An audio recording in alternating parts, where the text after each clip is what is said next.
లేకపోతే అధికారంలో కానీ మిగతా పరమైనటువంటి అనేక అంశాల్లో ఓబీసీలకి న్యాయం చేసేటువంటి కార్యక్రమాన్ని చేపడతామని చెప్పి ఆయన ఇచ్చినటువంటి వాగ్దానాన్ని రాష్ట్ర ప్రభుత్వం కాంగ్రెస్ పార్టీ ఆధ్వర్యంలో ఏర్పడగానే నాయకుడిచ్చినటువంటి వాగ్దానాన్ని ఎట్టి పరిస్థితుల్లో మనం అమలు చేయాలనేటువంటి ఆలోచనతోనే కాంగ్రెస్ ప్రభుత్వానికి నాయకత్వం వహిస్తున్నటువంటి ముఖ్యమంత్రి రేవంత్ రెడ్డి గారు ఆలోచన చేసి కేబినెట్ ముందు ఒక తీర్మానం పెట్టారు.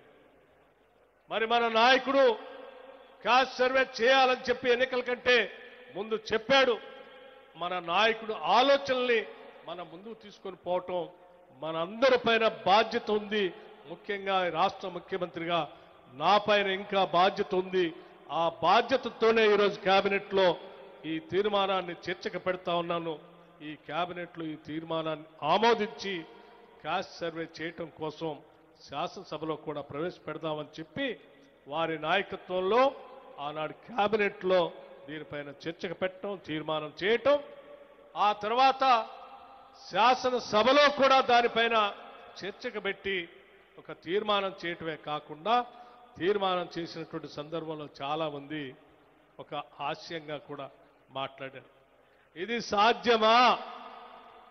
రేవంత్ రెడ్డి గారు ముఖ్యమంత్రిగా ఏదో మాట్లాడుతూ ఉన్నారు. బీసీ వెల్ఫేర్ చూస్తున్నటువంటి పొన్నం ప్రభాకర్ గారు ఒక స్టేట్మెంట్ ఇచ్చారు. అసలు ఈ క్యాస్ట్ సర్వే అనేది సాధ్యమా?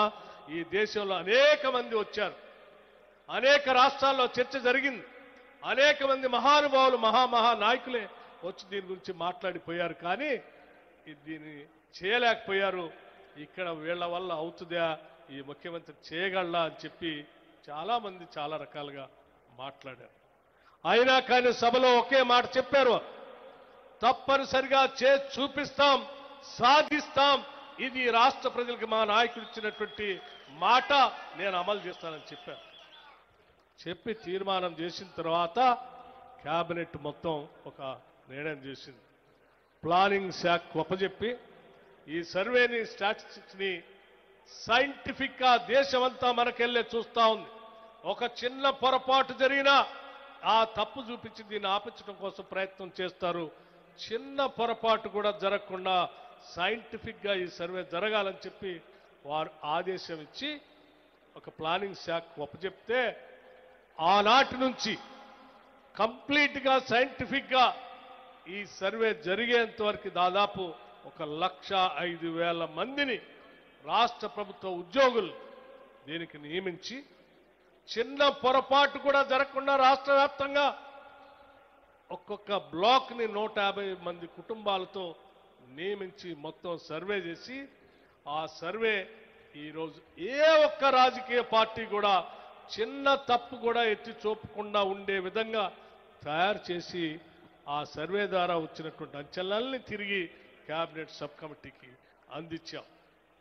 చివరి cabinet sub committee Uttam Kumar Reddy గారి నాయకత్వంలో ఉన్నటువంటి నాయకులంతా ఈ సర్వే బ్రహ్మాండంగా జరిగింది, ఒక చిన్న పొరపాటు కూడా జరగలేదు అని చెప్పి వారు కేబినెట్కి సమర్పించమని చెప్తే తిరిగి కేబినెట్లో పెట్టిన తర్వాత ముఖ్యమంత్రి గారు కేబినెట్ సహచరులంతా కూడా పరిశీలన చేసి ఎస్ ఇప్పుడు సర్వే అయిపోయింది, సర్వే మీద ఆధారపడి ఇప్పుడు రిజర్వేషన్ మనం లెక్కలతో సహా సభలో పెట్టి 42% రిజర్వేషన్ ఇవ్వాలి అని ఒక చాలా గొప్ప నిర్ణయం, ఒక గొప్ప నిర్ణయం అంటే దేశ చరిత్రలోనే నిలిచిపోయేటువంటి ఒక గొప్ప నిర్ణయాన్ని ఆ కేబినెట్లో తీసుకొని శాసనసభలో పెట్టి ఆ శాసనసభలో కూడా అన్ని రాజకీయ పక్షాలని చర్చించడానికి అవకాశం ఇచ్చి వాళ్ళందరి చేత కూడా ఈ 42% రిజర్వేషన్ అనేది ఓబీసీలకు ఇచ్చేది లెక్కలతో సహా మీరు పెట్టినటువంటి సంఖ్య ఈ సర్వే చాలా నిబద్ధతతో ఉంది కాబట్టి మేమంతా కూడా ఈ 42% రిజర్వేషన్ ఓబీసీలకు ఇచ్చేదానికి మద్దతు ఇవ్వనటువంటి పరిస్థితితో ఆ సభలో ఉన్నటువంటి బీజేపీకి సంబంధించిన శాసన సభ్యులు కానీ టీఆర్ఎస్ పార్టీకి సంబంధించిన శాసనసభ్యులు కానీ ఆ బిల్లు మద్దతు ఇచ్చి ఆ 42% ఓబీసీ రిజర్వేషన్ సంబంధించిన బిల్లుని చట్టసభల్లో పాస్ చేసి గవర్నర్ గారికి పంపించి ఈరోజు రాష్ట్రపతి గారి దగ్గరికి పంపించినటువంటి ఈ విషయం ఇదంతా కూడా